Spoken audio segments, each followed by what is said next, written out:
Hello, everyone. I'm Rev Karla, and welcome to Spirituality Matters.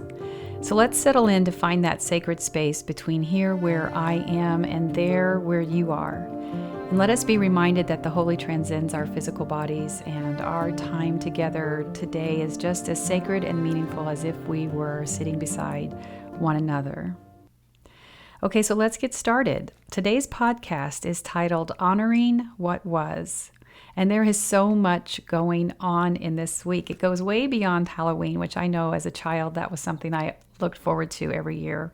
Since my birthday was in October, I always kind of bookended it between the beginning of the month when my birthday was and Halloween. But not only is it Halloween this year, we have a full moon that's going to be on Halloween night.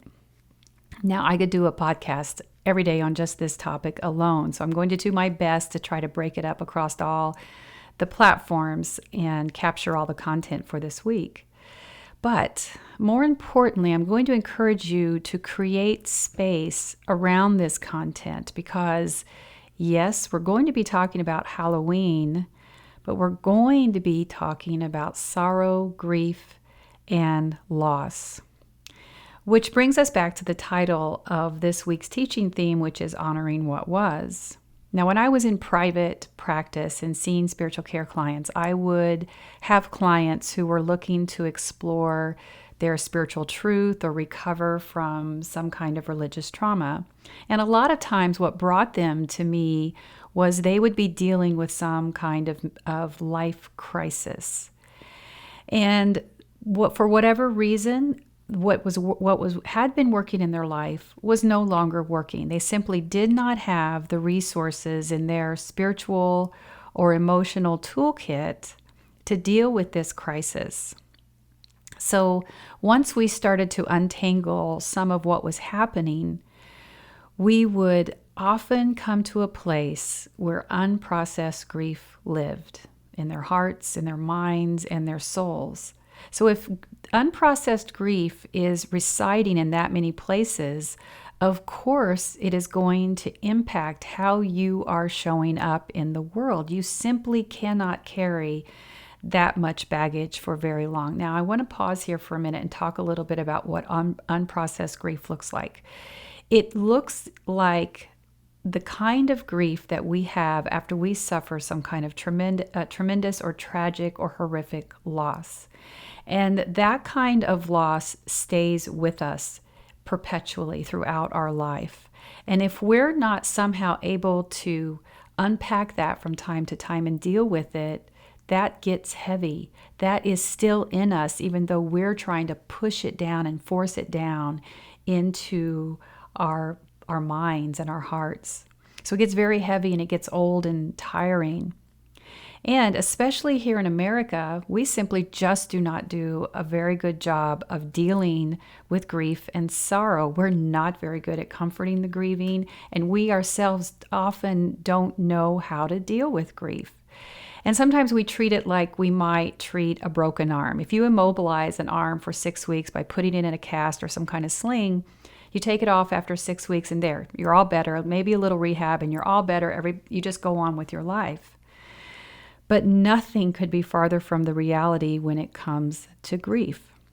This is something that we carry with us forever. There is never going back to this thing called normal. And I know all of a sudden it's like, how did we get from Halloween to this? But it will all start making sense as we come full circle with today's topic.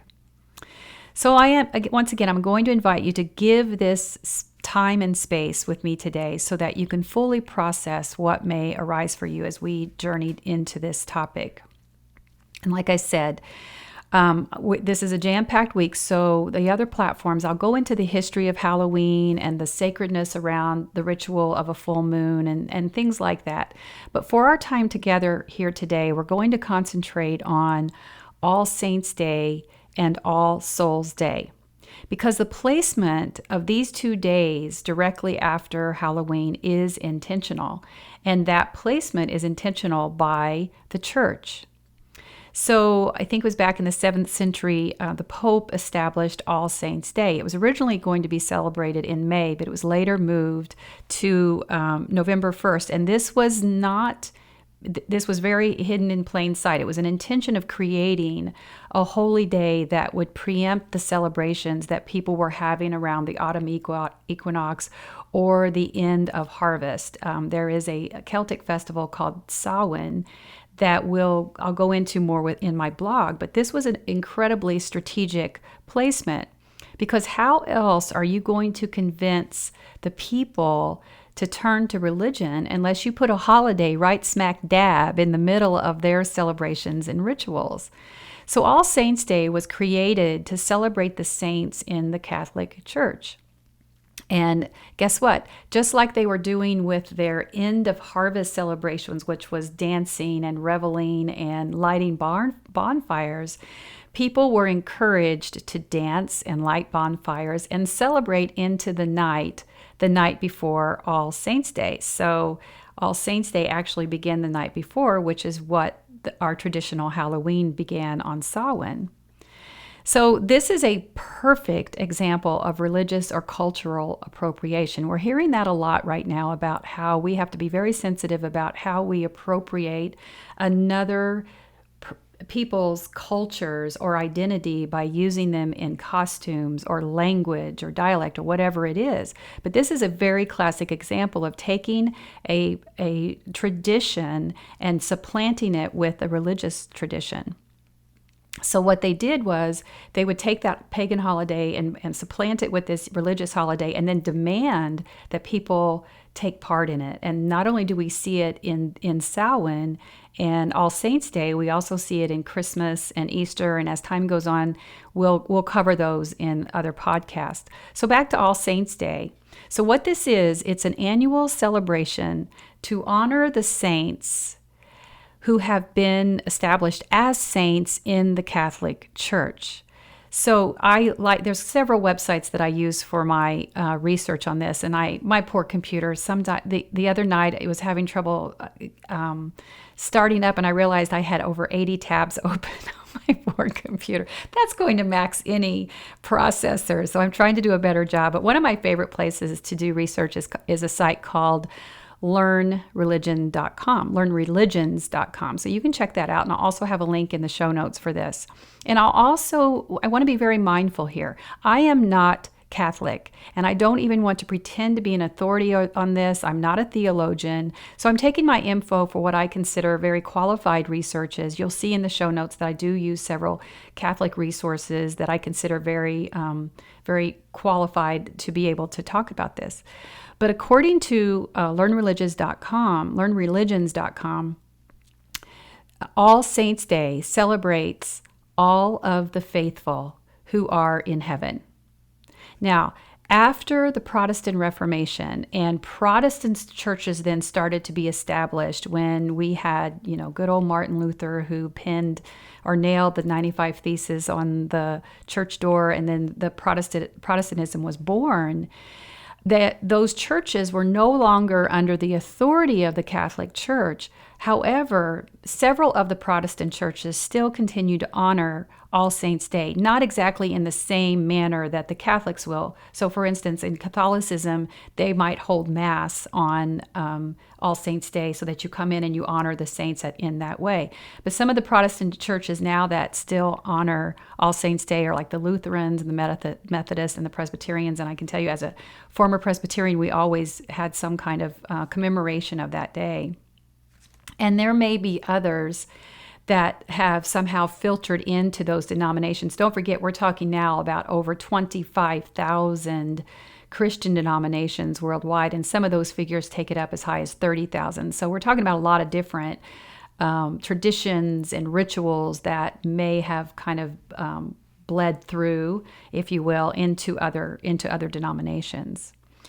So what you're honoring here are the saints, and those are saints that the Catholic Church has deemed to be either martyrs or someone who has been qualified to be a saint, and they are part of that church's heritage. So that would make sense that Christians around the world and many denominations would celebrate that, because if you look at the history of the church, there is some kind of road or path that takes us back to the Catholic Church. And in fact, some of the countries that are primarily Catholic, All Saints' Day is a national holiday. People get off work to be able to acknowledge this and honor it. And people will actually travel home. So it's almost like our American Thanksgiving. They will travel back to their childhood home to take part in the rituals surrounding all of the events. So what the word that comes to commemorate the evening before All Saints' Day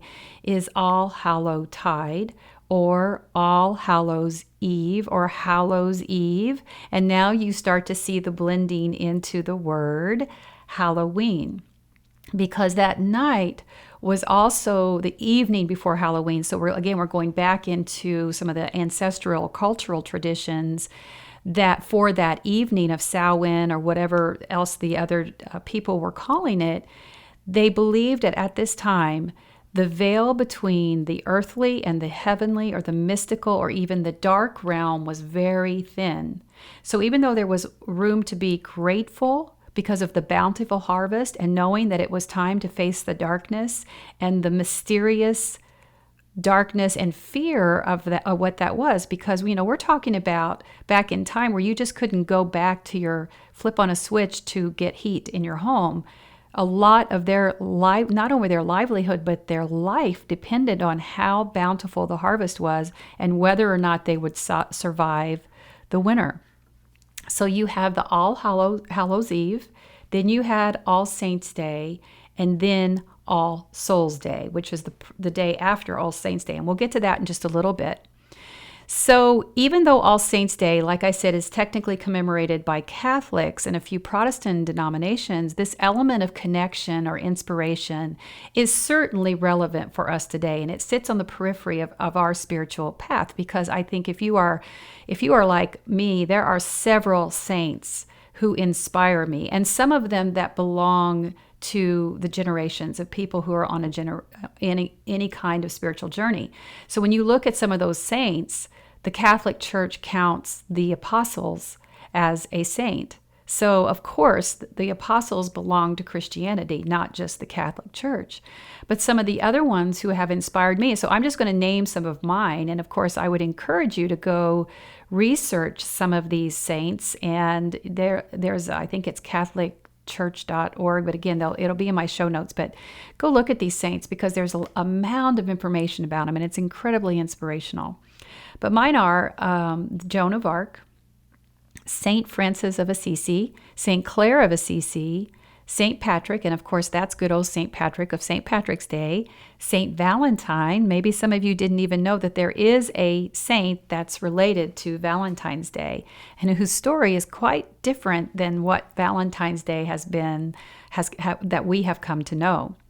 Saint Teresa of Avila and Saint Catherine of Siena. So you can see I have a nice varied list of saints that inspire me. And that's just to name a few. I do, however, find it interesting, and I feel like you just always have to hold space for this, because you can also research, and I'll put a link to this in the show notes as well, about how many of the saints that are now saints have actually been martyred. And not only been martyred by the church. And the first one that comes to mind for me is Joan of Arc. She was actually burned at the stake alive for heresy and dressing in men's clothes. Now, as far as naming her a saint, that actually went very quickly. I think it was only about 20 years after she was killed. The church said that was a mistake, and they did name her a saint. So somewhere up in heaven, I'm sure Joan has forgiven all of that and is okay with it. But I think it's an interesting part of religious history that we all should be mindful when we live in fear, how careless and reckless and dangerous it can be when we decide to wield unyielding power and deadly force to force others to believe what we do. So I'll stop right there, because that's enough on that. We'll have plenty of time later. And as a matter of fact, I do want to mention that I do a video in TikTok, if you found me there, on some of the mistakes that have been made over the years by religion. So for Catholics, for this day, this may be commemorated by Mass, but for Protestants and the unchurched, of course, we won't be doing Mass. But how can we put inspiration and meaning around this in our lives? In other words, how do we connect with these saints and their stories? And like I said, there's an opportunity to learn about these because they belong to all of us. So one of the things I'm doing right now is reading a book about Joan of Arc. And what I find really interesting about this book, not only is it fascinating, but it is written by none other than Mark Twain.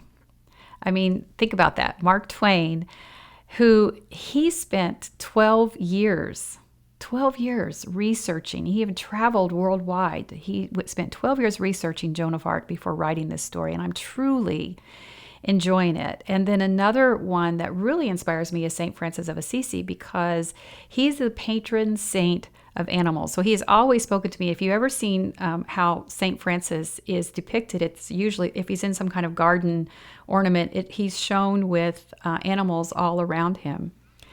And as someone who spent many years in animal welfare, I always felt connected to him. As a matter of fact, when I was going through the time where I was working 60, 80 hours a week to establish a spay-neuter clinic, he was someone that I actually would call into my spiritual work because I felt like that was something that could help me stay focused and mindful of what some of the things that I was working on and its impact for humanity, but also just all of humankind and the animals that are here with us that bless us.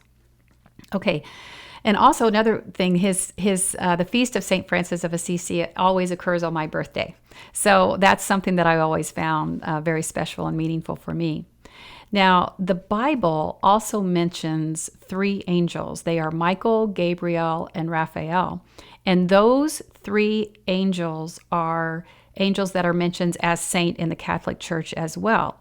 So I will include a link in there so you can learn more about where they are mentioned in the Bible, and so that you can also just become connected with them, because once again, those are angels that belong to all of us, anybody who's on a spiritual path. So, but let's expand on the journey of discovery to humans who have left this earthly realm and who may have inspired you, because there's no reason that we just have to be limited to the designated saints in the Catholic Church. I know for me personally, I have many heroes in my life story. So this is a way that we are taking this day of All Saints' Day, because the Catholic Church holds the authority to name certain people who have gone on to the heavenly realm as saints. But that doesn't stop us from deciding ourselves who are heroic saints in our own lives. And so this is another way that we can honor this season of All Hallows Eve, All Saints' Day, and All Souls Day. All Souls Day. Now, it doesn't mean that these humans are perfect. None of us are. But who are the heroes in your life story? Now, I'm thinking outside of not just your family or direct family or your ancestors. Let's save that conversation for just a little bit when we talk about All Souls Day. I want you to expand out into the world. And maybe I can help you a little bit if I tell you some about who my heroes have been. The first one is Gandhi. Now, it's probably not a surprise for some of you will probably name him as well. One of his things that he has said that I keep with me at all times is, in a gentle way, you can change the world. And if you think of Gandhi's words over the years, he was an incredibly gentle human, but he also pushed back very hard on human rights. And he did it through his the way he influenced people.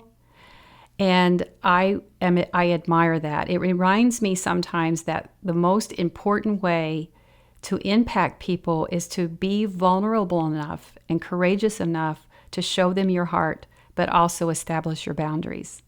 So I think that's a good way. It inspires me to be passionate and courageous at the same time.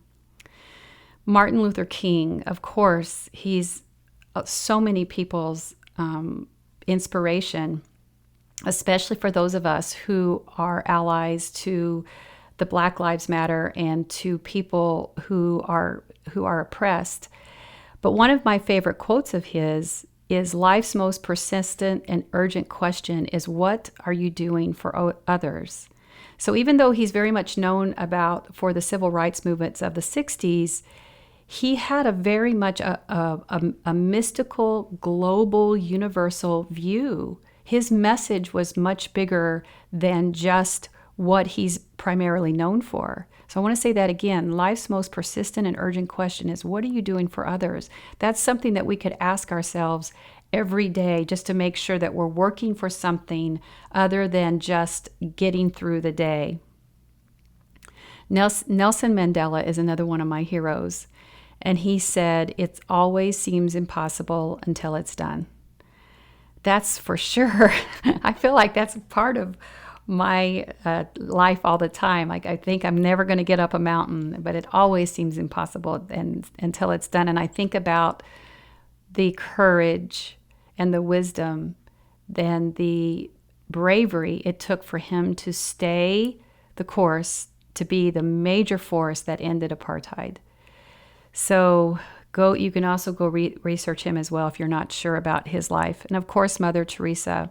She died in 1997, and she was canonized by the Catholic Church in 2016. So she is a saint, but I still count her as one of my heroes. And one of my favorite quotes of hers was, "Peace begins with a smile." So once again, it reminds us to be courageous and be mindful and passionate, but it's also, there's an element of kindness in what we do. Now, Desmond Tutu is still living, but he is still one of my life heroes. And one of the things I will never forgive myself for is he spoke in Indiana, up in Indianapolis. It's probably been about 10 or 12 years ago, before he retired.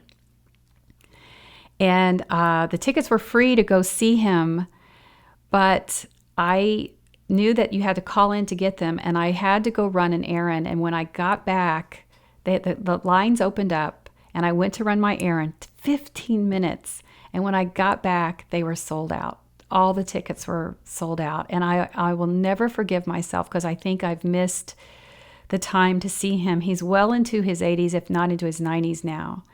And he's just an amazing person, and I encourage you to research about him as well. But one of the things he said is, "My humanity is bound up in yours, for we can only be human together," reminding us again of this global, universal connection of all of us.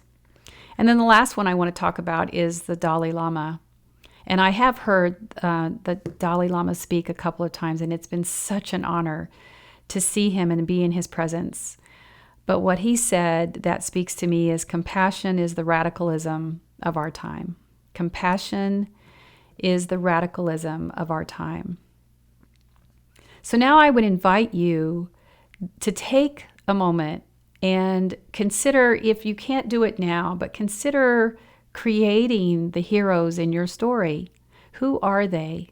Who speaks to you? Who inspires you? And it doesn't have to be, of course, as someone who went into ministry, you can see the kind of connections of the people who inspire me. But there are so many other there who have blazed the trail, who have fought with courage to change the world, to leave the world a better place. Who are those people in your story? And maybe perhaps create a journal practice around learning about their lives, so that you can understand those elements and the commitment it takes to be the change in the world, to be that kind of person.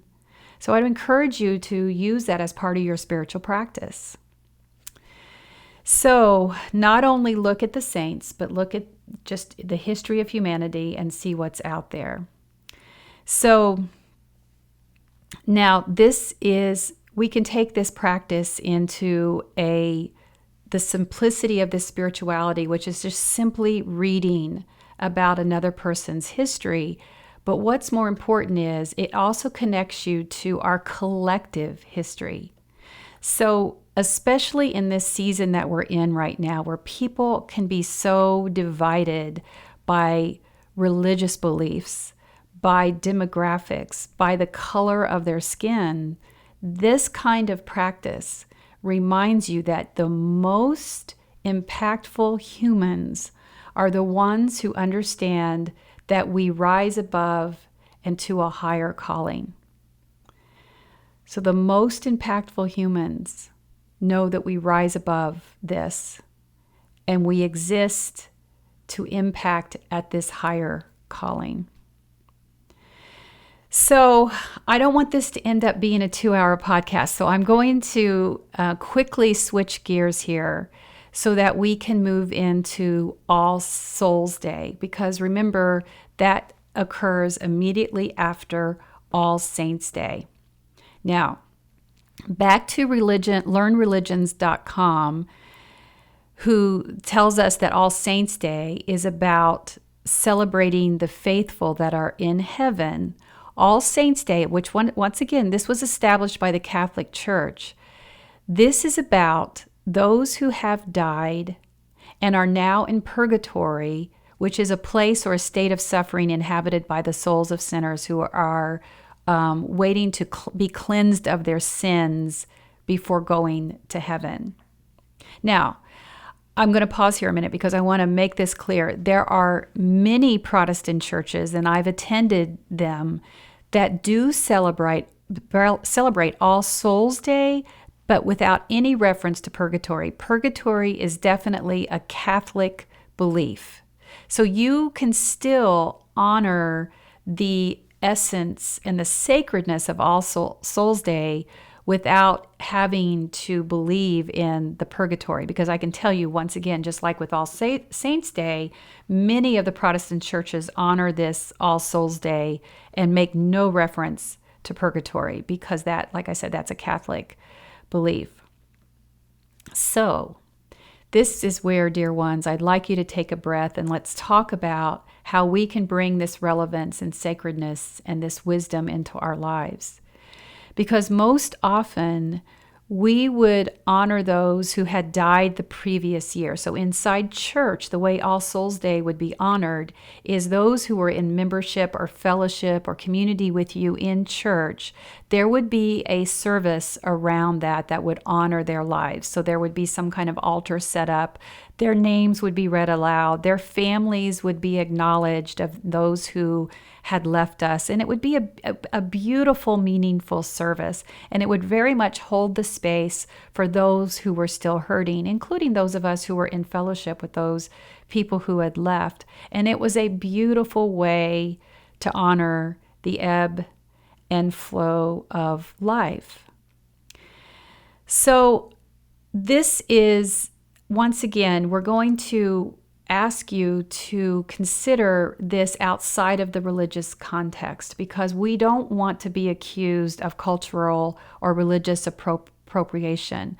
But let's look back once again at the origins of these 3 days. If we go back and just look at what people were observing who were observing the earth-based rituals, whether it was Samhain or anything else around the world that people were doing to celebrate the end of the harvest, they were doing this as part of their beliefs, as part of their culture. The religious part, these established religious rituals came in later. And they kind of suffocated or supplanted the earth-based rituals.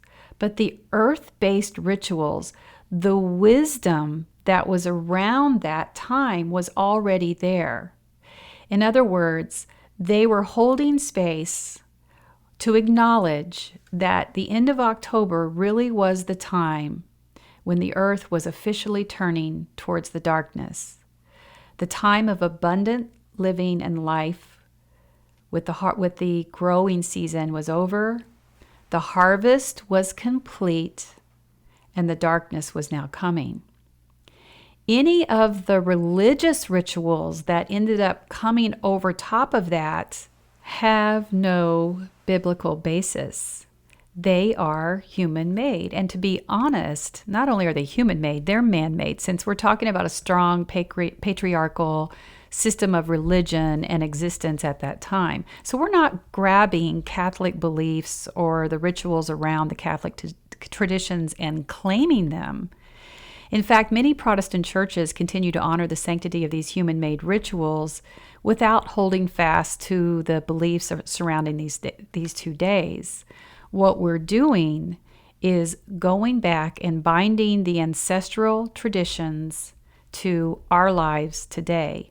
And and through the filter of religion in there. So it allows us to kind of scoop back into time and find what sacred wisdom was always there. This truth, these connections are for everyone, because the truth is each one of us has some kind of connection to indigenous humans. They would have had traditions and rituals around the changings of the seasons, around the sun, around the moon, the harvest, birth, life, and death.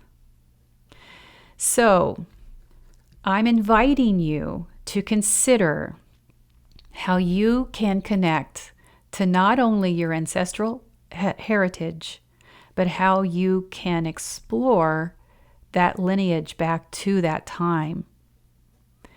So, if we focus right now on All Souls Day, the place that lives inside you. Yes, now you've been invited to consider All Saints Day and people who may inspire you. Now, dear ones, we're talking about you.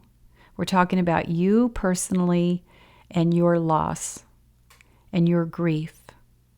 So I want to go back to how I started with this podcast, and that is with your story. And I want to ask you some questions. And these questions would be a good place to take this podcast and just pause and write them down and use them as part of your spiritual practice to help heal what's inside you, or even to become aware of it. Because oftentimes when we are open enough to ask these kinds of questions and then answer them, things arise for us that we didn't even consider, because we are inviting the holy into our lives. So the first question I'm asking you is, where are you holding grief? And if nothing comes right now, that's okay. Sitting with these questions may be all you need to do, but where are you holding grief? And when was the last time you paused to acknowledge the grief or the sorrow that you carry? And I want you, don't try to define it. Don't try to put it around a loss of a person, a loss of a pet, a loss of a job. You might think you know where that grief is arising, but oftentimes we don't. So you don't have to know the answers to these questions right now. We're just inviting you in to discover what may arise for you. So once again, when was the last time you paused to acknowledge the sorrow you carry? Because the reality is, as we live, we are going to experience loss. That is part of the human experience. Our ancestors knew it. They knew how to honor the passing of time. And I mentioned your pets. What about your pets? Sometimes those are some of the hardest losses of all, because they are a part of our lives. And then they are gone. So sometimes they're the anchor. You can't ever remember a time where that dog or that cat or that bird or that fish or rabbit, whatever it is, was not a part of something that you experienced as you journeyed through life. And then they are gone. We usually don't have funerals, and we certainly are we are not at a place in our culture where we get time off for pet bereavement. But the human psyche experiences loss of any kind of loss. It's just plain loss. So that also makes it, sometimes the feelings collide with trying to rationalize that how could you be hurting so much for the loss of a cat or a dog or one of your beloved pets. But our psyche, our heart and our soul, our mind does not distinguish between humans or pets.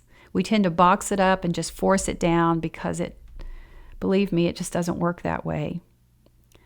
So we tend to create rituals around celebrations of anniversaries and birthdays and any other kind of joyous event. But is there space in your life to consider rituals around loss? Now, I'm recording this a few days after my aunt's birthday, and she died in 2010. But on my table right now is, in my sunroom, is her picture and her dolls and a candle that I lit on her birthday in her honor. And right now I'm not ready to return to that altar and dismantle. There are some flowers there and they're looking pretty ragged, but I'm not ready to dismantle it. I'm still needing her presence here right now. But soon I will. And the tears flowed so freely that day for me as if her death just happened. The pain, it was just so raw and real. But beloveds, there was something sacred about revisiting how much she meant to me through the loss that I still carry from her. So when we understand that one of our gifts of living a full life, a life so fully that when that loss comes, it floods us with immeasurable sorrow, that is how we know we are living well. So, does All Souls Day invite you to consider how you may begin to create ritual around those you have loved and lost? Is it inviting you to consider that from which you came? Is it inviting you to discover your ancestral heritage? Is it inviting you to look at the rituals that your ancestors would have done around this time of year? Is there inquiry into your DNA? Where did you come from? Because their blood, their DNA is flowing through you right now. They are still here. They are a part of your heritage. What do you know about your heritage? So this is a day to explore and honor it in some sacred way if that feels right to you. So there is so much here. Yes, it is not only a day to honor, but it is a day to heal. When we pause and express gratitude for what was, it invites us to check into those places in our soul, in our psyche, that we rarely visit. That's how we honor what was. When we can be more fully present to live with gratitude for what is right now. And blessed be and amen. Okay, each week I invite you to submit questions and I do my best to answer them. And today the question is, do you have any tips for dealing with religious trauma? Oh, dear ones, do I have tips? First of all, I would encourage you, especially if you're not following me on TikTok, to do so. I spend quite a bit of time on there, so you would have to scroll through some of my videos. There's not a good way to catalog them right now. TikTok's still a growing platform. But I talk a lot about religious trauma there, but also I think it's important for you to understand that you are not alone. By hearing other people's stories, so scroll through the comments, and of course ignore any of the hate-filled ones. We try to keep those at a minimum, but we do give people their space to speak their mind. But when you look at how people have been traumatized by religion, by being told that their red hair is a sign of the devil, by being told that if they write with their left hand that they will be cursed the rest of their life, by being told that because their parents had them out of wedlock that they will forever be damned, or that they were abomination, by being told because you're gay that you are an abomination in the sight of God. There's so much there that people are coming together in community to share their stories. And when you do that, when you hear other people desiring to share their stories, you feel validated. It gives you a place where you can say, I no longer want to believe this narrative that somebody said about me that has no place in religion. It has no place about my truth, and it has no place about how God feels about me. Now, religious trauma is no different than regular trauma. There are many counselors and therapists now who are specializing in helping people recover from religious trauma. So depending on how that's manifesting in your life, if it's paralyzing you in ways where you are incapacitated to cope with life, then I would encourage you to look for a counselor or a therapist who is qualified with religious trauma. If it's more of a way where you just have never really explored it, but you know that you're carrying experiences that are very hurtful, and you know that by the way you get triggered when certain things are brought up, or even if it's a song from your past or a reminder about something that happened in church, that I would encourage you to bring in your experience into this kind of community that we're building on social media, here on these podcast platforms and places like that. So you will have to be the judge of that. I certainly can't do that from afar for you, but I hope that whatever is causing you some kind of trauma, that you will consider ways that you can release it, and so that you can live fully in the life that you have now, and that you can be fully blessed and be filled with joy. Okay, beloveds, I'm honored to be in this space with you for yet another week, and I pray that you receive something, because I know I did. The teacher teaches what she needs to hear. So now I ask that you go in peace, and that you be the peace. Go in love, and may you be loved. Go and know that others are on this journey with you, and you are not alone. You are seen and deeply and unconditionally loved, just the way you are. Okay, blessings on your week, and I will see you soon. Bye for now.